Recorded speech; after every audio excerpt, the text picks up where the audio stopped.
너는 왜 아직도 결혼 안 해? 둘째는 언제 가질 거야? 살 좀 빼야 되는 거 아니니? 마음의 여정을 함께하는 해인회. 안녕하세요. 정신과 의사 나혜인입니다. 여러분, 명절이 다가오면 왠지 모르게 가슴이 답답해지시나요? 친척들을 만난다는 생각만 해도 불안감이 밀려오시나요? 최근 연구에 따르면 명절 기간 동안의 급성 스트레스는 우리 면역 체계에 실제로 부정적인 영향을 미친다고 합니다.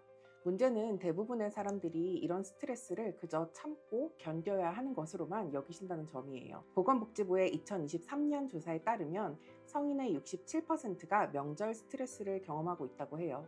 특히 30, 40대의 경우 명절 후 우울감을 호소하는 비율이 평상시보다 45%나 증가한다는 사실 알고 계셨나요? 오늘은 제가 명절 스트레스를 악화시키는 절대 하지 말아야 할 요인들을 알려드리려고 해요. 어머님, 아버님들 이 영상 꼭 봐주세요. 마지막에는 과학적으로 입증된 회복법도 알려드릴 테니 영상 끝까지 봐주세요.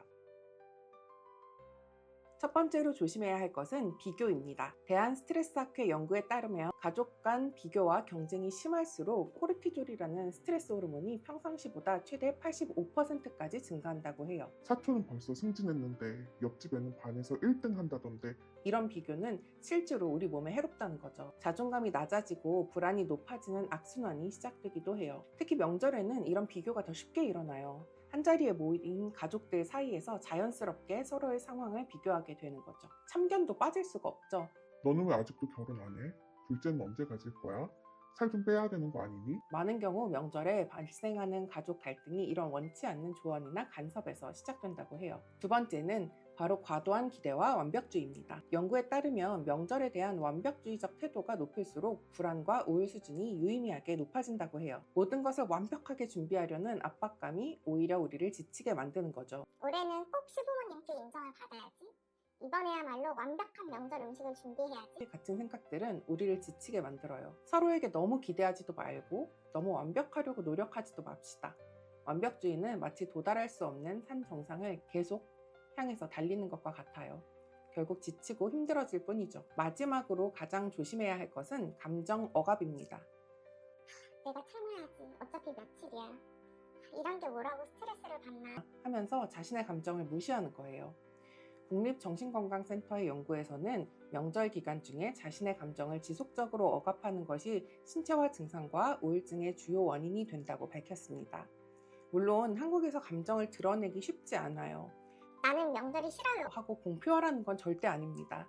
다만 감정 조절과 억압은 좀 다르거든요. 쉬운 예를 들면 명절에 시부모님이 잔소리를 하실 때 감정 억압은 아무 느낌 없어. 괜찮아. 해버리는 겁니다. 실제로는 매우 화가 나지만 완전히 부정해버리는 거죠. 반대로 감정 조절은 지금 많이 불편하네. 잠깐 화장실 다녀와야겠다 하는 거예요.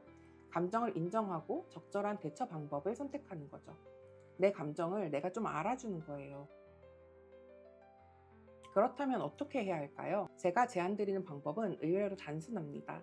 먼저 마음의 경계선 그리기입니다. 연구에 따르면 명확한 심리적 경계를 설정한 가족들의 스트레스 지수가 그렇지 않은 가족들보다 현저히 낮았다고 합니다. 이번 명절에는 하루만 다녀오겠다 라고 미리 얘기하거나 제가 할 수 있는 범위가 여기까지예요 하고 말씀을 드리는 거예요.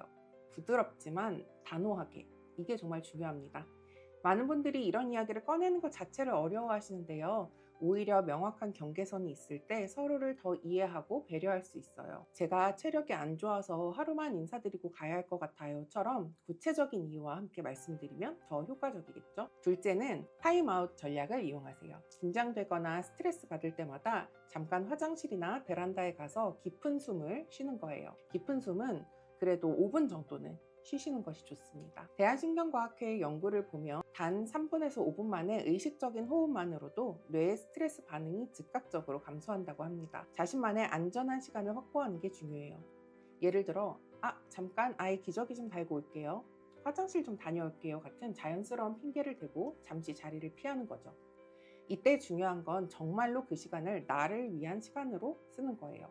폰을 보거나 SNS를 하기보다는 깊은 호흡과 함께 긴장을 풀어주세요. 마지막은 스몰톡 리스트 만들기입니다. 한국심리학회지에 게재된 연구에 따르면 미리 준비된 가벼운 주제들이 있는 사람들이 사회적 불안이 훨씬 낮았다고 해요. 요즘 날씨가 많이 추워졌죠? 이번에 근처에 생긴 카페가 괜찮더라고요. 같은 안전한 대화 주제들을 미리 준비하는 거예요.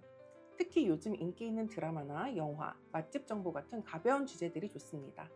민감할 수 있는 주제들, 예를 들어 결혼, 취업, 임신 같은 개인적인 이야기는 피하고 누구나 부담 없이 참여할 수 있는 주제를 골라보세요. 연구에 따르면 건강한 관계를 유지하기 위해서는 부정적인 상호작용이 한 번 있으면 그걸 만회하기 위해서 긍정적인 상호작용이 5번 필요하다고 해요. 대화 주제만 잘 골라도 부정적인 상호작용을 줄일 수 있어요. 그리고 작은 칭찬과 감사의 표현을 의식적으로 늘려보세요. 긍정적인 피드백을 주고받는 가족은 가족의 만족도가 그렇지 않은 가족보다 높고 우울증 발병률이 낮아집니다. 명절이라고 해서 꼭 힘들어야 하는 건 아니에요. 오히려 이런 상황을 현명하게 다루는 방법을 배우면 더 성숙한 관계를 만들어갈 수 있습니다. 혹시라도 명절 스트레스가 너무 심각하게 느껴지신다면 전문가의 도움을 받는 것도 좋은 방법이에요. 괜찮아질 거예요. 우리 모두요. 오늘도 영상 시청해주셔서 감사합니다. 여러분만의 명절 스트레스 극복 방법이 있다면 댓글로 나눠주세요. 서로의 경험이 서로에게 도움이 될 수 있으니까요. 구독과 좋아요도 잊지 마세요.